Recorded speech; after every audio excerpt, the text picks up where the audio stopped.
Começou a gravar agora. Eu vou passar... Primeiro eu vou passar uma apresentação de slides, depois eu vou passar um simulador na internet, tá? Então, eu vou ter que parar o compartilhamento e compartilhar outra coisa, tá bom? E aí, se vocês tiverem dúvida, vocês podem fazer no chat, ou então vocês podem abrir o microfone e fazer a pergunta que vocês tiverem, tá? Então, olha, eu só vou voltar aqui um pouquinho, tá? Umas coisinhas rápido. O que a gente comentou até agora, né, até semana passada, era a lei de Ampère. O que é a lei de Ampère?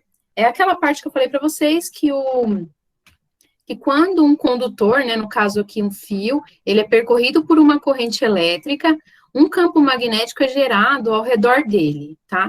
Então, aqui eu tenho a minha corrente elétrica em vermelho, em azul aqui é o campo magnético, e a direção e o sentido desse campo, a gente consegue saber pela regra da mão direita, lembra, né? O polegar é o sentido, a gente aponta para o sentido da corrente, e os outros dedos mostram qual que é a direção e o sentido do campo magnético, tá? Essa é a lei de Ampère, eu não chamei ela pelo nome na outra aula, mas agora vocês já estão sabendo aqui. A intensidade desse campo magnético depende da intensidade da corrente. Quanto maior for o valor da minha corrente elétrica que passar por esse fio, maior vai ser o valor do meu campo magnético aqui em volta dele. Outra coisa, em cada ponto aqui do espaço, o campo tem um valor diferente. Então, quanto mais próximo do fio, maior vai ser o valor desse campo. Quanto mais distante tiver do fio, o campo também vai ser menor, tá? Mas, e aí, né? A gente falou que uma corrente elétrica gera um campo magnético. Mas será que assim o contrário acontece, né? A gente falou, ó, corrente elétrica gera um campo magnético aqui. Será que um campo magnético também consegue gerar uma corrente elétrica? Né? Então, essa aqui é a questão que a gente vai responder hoje, tá? Para isso, na apostila de vocês tem, né, esse endereço aqui para vocês entrarem nesse site que tem essa simulação. Eu vou parar de compartilhar o meu slide para a gente entrar nesse site aqui, tá? Então, olha, aqui eu tenho um ímã, o ímã vai ser o nosso gerador de campo magnético aqui. Aqui eu tenho um fio que ele está enrolado, mas podia ser um fio reto também, não importa. Ele está ligado aqui numa lâmpada só para a gente ver, né, se acende ou não. E aqui está ligado num voltímetro, que mostra se houve ou não passagem aqui de corrente elétrica, tá? Então, aqui só está enrolado o fio, porque quanto maior for o tamanho do fio, maior vai ser a corrente elétrica, né? E quanto maior a intensidade do campo magnético aqui também. Então, o que vocês acham que vai acontecer se eu pegar esse ímã e aproximar ele aqui desse fio? Vocês podem responder no chat, então abrir o microfone. Vocês acham que a gente vai conseguir gerar uma corrente elétrica aqui, se a gente colocar um campo magnético aqui próximo? Sim. Se não fosse, né, para que eu estaria apresentando isso aqui para vocês, né? Então, ó, eu tenho o ímã aqui, quando eu chego próximo, ó, vocês estão vendo? Olha o que acontece aqui, ó, no medidor. Aqui eu tenho o polo norte e o polo sul. Quando o ímã vai para uma direção, ó, vocês viram que quando o ímã entrou, a voltagem aqui foi para o negativo. Quando eu tirar o ímã, ela vai para o outro lado. Então, se eu ficar fazendo isso, olha, a minha tensão, né, que é chato, o termo correto é tensão e não voltagem, né, a minha tensão, ela vai oscilando do positivo para o negativo. Então, isso aqui a gente chama da lei da indução de Faraday, que um campo magnético variável consegue gerar num fio uma corrente elétrica, tá? Então, ó, o sentido da corrente, ó, quando eu ponho o ímã para uma direção, a corrente elétrica vai para um lado. Se eu ponho o ímã para outra direção, ela vai para o outro. Então, ela fica oscilando, ó. Ela vai e volta, vai e volta. Então, ó, para que isso é útil? Tá? Então, parece que não é muito útil, né, a gente ter... parece que... Vamos voltar lá, vai. No fio, quando a gente tem uma corrente elétrica que gera um campo magnético, eu dei um exemplo para vocês como isso pode ser usado, né? A gente pode usar para fazer um eletroímã. Um eletroímã, ele tem a vantagem que ele pode ser ligado ou desligado, né? E ele também, a gente pode ter qualquer valor de de campo magnético que a gente quiser, só depende do valor da corrente elétrica que passa pelo fio condutor. Mas e nesse caso, o que eu posso fazer com esse conhecimento de que um campo magnético variável aqui passando perto de um condutor consegue gerar uma corrente elétrica? Mais uma vez eu vou parar o compartilhamento para compartilhar outra coisa com vocês. Peraí. Então, agora apareceu aí para vocês. Gente, ó, isso daqui é um sistema muito rudimentar, exemplificando uma usina hidrelétrica, tá?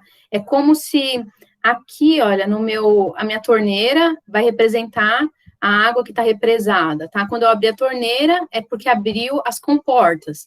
Quando a água começar a cair aqui, olha, aqui vai fazer o papel das turbinas, ok? Tá, então, aqui vai ser o papel da turbina e aqui da fiação que eu tenho na minha usina hidrelétrica, tá? Então, o que vai acontecer? Quando a água, ela cair aqui na minha turbina, ela vai fazer com que esse ímã, ele comece a girar.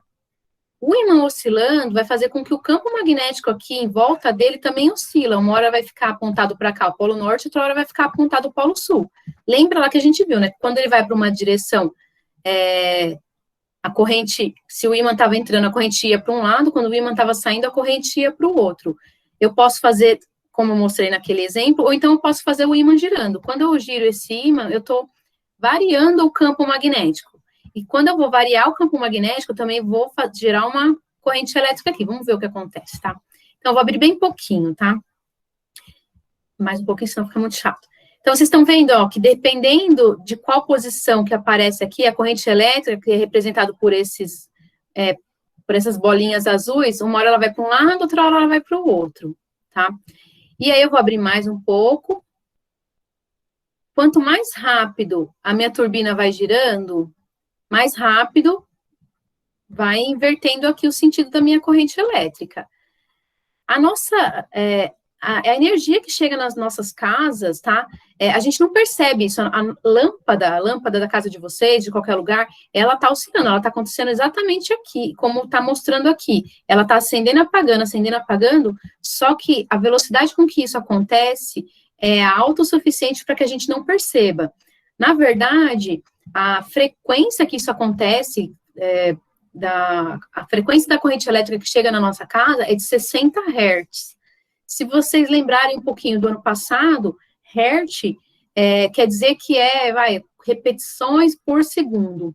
Então, a energia que chega aqui na nossa casa está indo e voltando 60 vezes por segundo. Isso faz com que a gente não consiga perceber que a lâmpada está piscando. Ela está piscando bem rapidinho, tá?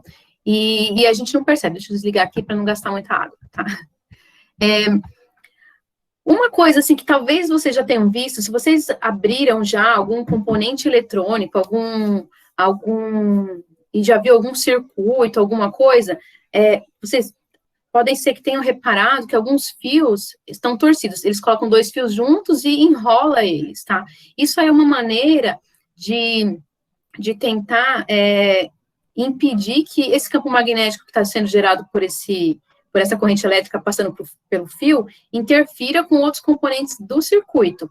Então, quando eu enrolo o fio, eu faço com que um polo norte se junte com o polo sul, e eles acabam um anulando o outro, tá? Então, se vocês já viram isso, não é para ficar bonitinho, tá? É por uma questão prática mesmo.